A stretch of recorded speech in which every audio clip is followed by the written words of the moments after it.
सर्वेभ्यो नमो नमः। प्रिय विद्यार्थियों, इससे पूर्व वीडियो में नवमी कक्षा के 10वां पाठ जटायुः शौर्यम के पहले, दूसरे तथा तीसरे श्लोक की मैंने चर्चा की थी। आज के वीडियो में चौथे, पांचवें, छठे तथा सातवें श्लोक की चर्चा करने जा रहा हूं। तो आइए देखते हैं चौथा श्लोक। पहले सस्वर वाचन कर रहा हूं, जरा ध्यान से सुनिए। ततः पर्वत श्रृंगाभ तीक्ष्णतुंड खगोत्तम वनस्पतिगत श्रीमान व्याजहार शुभाम गिरम। आइए इसके अन्वय को देखते हैं। ततः पर्वत श्रृंगाभ तीक्ष्णतुंड वनस्पतिगत श्रीमान खगोत्तमः शुभाम गिरम व्याजहार। आइए इसके अर्थ को समझते हैं। ततः उसके बाद, किसके बाद? उसके बाद में किसके बाद? जब जटायु ने सीता के क्रंदन भरी आवाज को सुना और सुनने के बाद उसने रावण को देखा और रावण के देखने के बाद तुरंत सीता जी को देखा। उसके बाद क्या होता है ये चौथे श्लोक में बता रहे। ततः उसके बाद पर्वत श्रृंगाभ, पर्वत पर्वत पहाड़, श्रृंग माने शिखर, पर्वत शिखर की तरह शोभा वाले, पर्वत श्रृंगाभ पर्वत शिखर या पर्वत चोटी की तरह शोभा वाले। तीक्ष्ण तुंड, तीक्ष्ण बहुत ही तेज, तीखे, तुंड चोंच वाले, बहुत ही शार्प या तेज धार वाले या नोकीले चोंच वाले। वनस्पतिगत, वनस्पति वृक्षगत स्थित, पेड़ पर स्थित, वृक्ष पर स्थित। श्रीमान शोभा वाले या शोभायुक्त। खगोत्तम, खगों में उत्तम, पक्षियों में उत्तम अर्थात पक्षी श्रेष्ठ जटायु ने।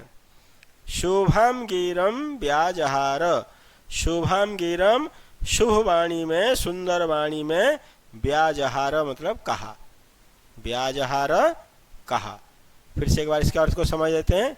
ततः उसके बाद पर्वत शिखर की तरह शोभा वाले, बहुत ही तेज या नोकीले चोंच वाले, वृक्ष पर स्थित, शोभायुक्त, श्री मतलब शोभा होता है तो श्रीमान शोभायुक्त, पक्षियों में उत्तम जटायु ने शोभाम गिरम व्याजरः शुभ वाणी में कहा। आइए इसके संधि विच्छेद वाले शब्द को देखते हैं। इस श्लोक में जो भी संधि युक्त पद है, पर्वत श्रृंगाभस् तीक्ष्णतुंड, पर्वत श्रृंगाभ, ये जो स है इस स को विसर्ग हो जाएगा और आगे तीक्ष्णतुंड। खगोत्तम, खग प्लस उत्तम, अ के बाद वो आ गया, उ मिलकर के वो बन जाएगा गुण संधि। शुभाम गिरम, शुभाम यहाँ अनुस्वार किया हुआ है और अनुस्वार किसको हो जाता है? म को, तो हलन म को अनुस्वार कर देते हैं बाद में व्यंजन आने पर। तो यहाँ पे शुभाम प्लस गिरम। श्रीमान व्याजहार, श्रीमान आधा न है, न हलन तो जाएगा, श्रीमान व्याजहार। आइए पर्यायवाची शब्दों को देखते हैं। वनस्पतिगत वृक्ष स्थित, पेड़ पर स्थित, वृक्ष पर स्थित। खग पक्षी, गिरम वाणिम। तो आइए पांचवा श्लोक को देखते हैं। निवर्तय मतिम नीचाम परदाराभिमर्शनात् न तत्समाचरेत् धीरो यत्परोस्य विगर्हयेत्। आइए इसके अन्वय को देखते हैं। त्वं परदाराभिमर्शनात् नीचां मतिं निवर्तय धीरः न तत्समाचरेत् यत्परः अस्य विगर्हयेत्। ये त्वं को ब्रैकेट में क्यों रखा है बच्चों? क्योंकि ये त्वं शब्द श्लोक में नहीं है। त्वं लगा करके हम लोग इसका अन्वय बनाएंगे। तो त्वं, तुम, कौन? रावण के लिए बोल रहा है जटायु।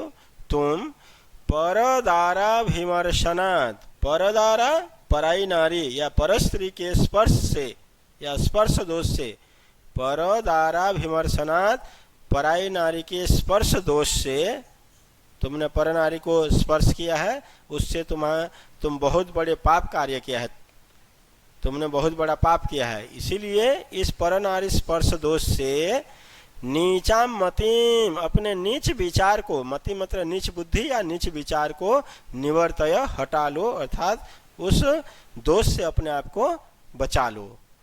धीरः न तत्समाचरे, धीरः धैर्यशाली व्यक्ति, उत्तम व्यक्ति, धैर्यशाली व्यक्ति, तत् न समाचरेत, वह आचरण नहीं करता है, क्योंकि धैर्यशाली या बुद्धिमान मनुष्य को यह आचरण या वह आचरण नहीं करना चाहिए।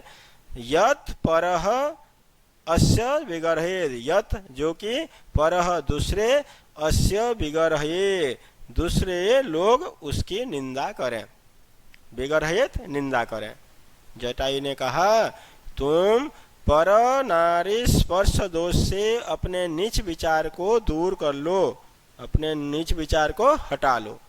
आपके मन में जो विचार आ गया है दोष युक्त विचार, इससे अपने आप को बचा लो, दूर कर लो, हटा लो। धीरः न तत्समाचरे, धैर्यशाली व्यक्ति या बुद्धिमान मनुष्य को वह आचरण नहीं करना चाहिए। तत् न समाचरेत, वह आचरण नहीं करना चाहिए जो या जिससे कि दूसरे लोग उसकी निंदा करें। यद परः अस्य विगरहेत, परः मतलब दूसरे, अस्य इसकी, विगरहेत बदनाम करें। ठीक है, तो चलिए संधि विच्छेद शब्द को देखते हैं। परदाराभिमर्शनात्, परदारा प्लस अभिमर्शनात्, तत्समाचरेत धीरो, तत् प्लस समाचरेत प्लस धीरः, यत् पर्वस्य, यत् प्लस परः प्लस अस्य, पर्यायवाची शब्द परदारा परनारी, विगर्हयेत निंद्यात, नीचाम दुष्टाम या दुष्ट बुद्धि या नीच बुद्धि, धीरः धैर्यशाली। विलोम पदों को देखते हैं। नीचाम अनीचाम, धीरः अधीरः। आइए छठा श्लोक को देखते हैं। वृद्धो हम त्वं युवा धन्वी शरथ कवचेशरी, न चाप्यादाय कुशली वैदेहीं में गमिष्यसि। अन्वय को देखते हैं। अहम वृद्ध त्वं युवा धन्वी शरथ कवची शरी चापी मैं वैदेहीं आदाय कुशली न गमिष्यसि। जटायु कह रहा है अहम वृद्ध, मैं बूढ़ा हो गया हूँ, मैं वृद्ध हूँ। अहम वृद्ध, मैं बूढ़ा हो गया हूँ, मैं बूढ़ा हूँ। त्वम युवा, तुम नौजवान हो, तुम यवान हो। धन्वी, धनुष धारण किए हुए हो, धनुष, तुम्हारे पास धनुष है, धनुष धारण किए हुए हो, धनुर्धारी हो। सरथ, रथ वाले हो, तुम्हारे पास रथ भी है। कवची, कवच वाले हो, कवच पहने हुए हो। शरी, बाण वाले भी हो, तुम्हारे पास बाण भी है, तीर भी है। चापी, फिर भी, च मतलब और अपी माने भी। मैं वृद्ध हूँ, तुम नौजवान हो, धनुर्धारी हो, रथ वाले हो, कवची हो, कवच वाले हो, और बाण वाले भी हो, अर्थात तीर भी तुम्हारे पास है। फिर भी मैं वैदेहीं, मेरे रहते या मुझसे, वैदेहीं सीता जी को आदाय लेकर कुशली न गमिष्यसि, कुशल पूर्वक नहीं जा सकोगे। जटायु ने रावण को कहा कि अरे मैं वृद्ध हूँ, तुम नौजवान हो, धनुर्धारी हो, रथ तुम्हारे पास है, कवच भी तुम्हारे पास है और तीर भी तुम्हारे पास है, फिर भी मेरे रहते तुम वैदेही को, सीता जी को लेकर कुशल पूर्वक नहीं जा पाओगे, नहीं जा सकोगे। आइए इसके संधि विच्छेद वाले शब्द को देखते हैं। वृद्धो हम, वृद्ध प्लस अहम, विसर्ग से पहले अ, विसर्ग के बाद में अ, तो विसर्ग को ओ कर देते हैं, बाद वाले अ को अवग्रह चिन्ह। उत्तर संधि का नियम है। चाप्यादाय, च प्लस अपी प्लस आदाय, च में अ मिल गया, ये च में अ है, इधर अ है, दोनों मिलकर के आ बन गया चा, चापी बन गया। अब चापी के बाद आदाय, तो फिर इस ई को यह कर देंगे यण संधि के नियम से, चाप्यादाय। पर्यायवाची शब्द धन्वी, धनुर्धारी। शरी, बाणधर या बाणधारी। कवची, कवचधारी। वैदेहीं, सीताम। आइए सातवां श्लोक को देखते हैं। तस्य तीक्ष्ण नखाभ्याम तो चरणाभ्याम महाबल, चकार बहुधा गात्रे व्रणान् पतग सत्तम। आइए इसके अन्वय को देखते हैं। ततः उसके बाद, श्लोक में ततः शब्द नहीं है बच्चों, उसके बाद पतग सत्तमः महाबलः खगः तीक्ष्ण नखाभ्याम चरणाभ्याम तस्य गात्रे बहुधा व्रणान चकार। अब अर्थ को समझते हैं। ततः उसके बाद पतग सत्तमः, पतग मतलब होता है पक्षी, पतग सत्तमः पक्षियों में उत्तम अर्थात उत्तम पक्षी, महाबल बलशाली खगः पक्षी, उसके बाद बहुत ही उत्तम बलशाली महाबलशाली पक्षी जटायु ने तीक्ष्ण नखाभ्याम अपने तेज या शार्प नाखूनों से, चरणाभ्याम और पैरों से, बहुत ही नोकीले नाखूनों से या तीखे नाखूनों से और पैरों से, पाद चरणाभ्याम पैरों से, तस्य गात्रे उसके शरीर में, किसके, रावण के, गात्रे मतलब शरीरे, शरीर में, बहुधा, बहुधा कई प्रकार के, कई तरह के, उसके शरीर में कई प्रकार के बहुत से व्रणान, व्रणान मतलब हो जाएगा घाव, चकार कर दिए, चकार मतलब कर दिए, ये क्रियापद है बच्चों, चकार कर दिए, इसका कर्ता हो जाएगा खगः या जटायु। फिर से देख लेते हैं इसके अर्थ को। ततः उसके बाद उत्तम पक्षी, बहुत ही बलशाली, बहुत बलशाली, उत्तम पक्षी बहुत बलशाली जटायु ने अपने तीखे नाखूनों से और पैरों से उसके शरीर में बहुत घाव कर दिए, बहुत सारे घाव कर दिए। संधि विच्छेद वाले शब्दों को देखते हैं। तीक्ष्ण नखाभ्याम, तो यहाँ अनुस्वार हुआ है तो अनुस्वार को म कर देते हैं। जब विच्छेद करते हैं अनुस्वार संधि के नियम से, अनुस्वार के बाद यदि व्यंजन अक्षर आता है तो ये अनुस्वार को हलंत म कर देते हैं।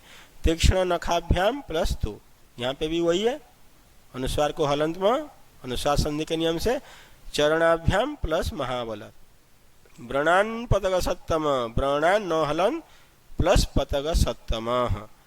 आइए इसके पर्यायवाची शब्दों को देखते हैं। चरणाभ्याम पादाभ्याम, महाबल बलशाली, चकार कर दिया, करोत कर दिया, गात्रे शरीर में, शरीरे शरीर में, पतग सत्तम पक्षी श्रेष्ठ। तो प्यारे बच्चों, यदि मेरा ये वीडियो आप सबको पसंद आया इसे लाइक कीजिए, शेयर कीजिए और मेरे चैनल को सब्सक्राइब जरूर कीजिए, जिससे कि अगला जो भी मैं वीडियो बनाऊं उसका नोटिफिकेशन तुरंत आपको मिल जाए। और अगले वीडियो में इसके बचे हुए श्लोकों को मैं लेकर के उपस्थित होऊंगा। तब तक के लिए धन्यवाद। नमो नमः।